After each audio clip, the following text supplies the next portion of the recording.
Here you see a typical ITA Class 2 carriage forklift. These are the Blueline forklift scale forks. Here you see all the components of the Blueline forklift scale, the weighing forks. Sitting on the forks are the rechargeable fork batteries. The instrument is sitting between the forks, and in front is the instrument's rechargeable battery. Remove the fork truck's existing forks. It will make installation easier if you apply a layer of grease to the carriage. Fairbanks recommends using 2 people to install the Blueline weigh forks onto the forklift's carriage.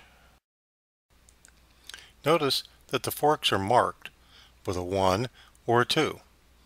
The 1 goes on the left-hand side from the driver's perspective, and the 2 goes on the right-hand side. Once the weigh fork is on the carriage, slide it to the appropriate end of the carriage, allowing room to install the next weigh fork. Here's the installation of the right weighing fork.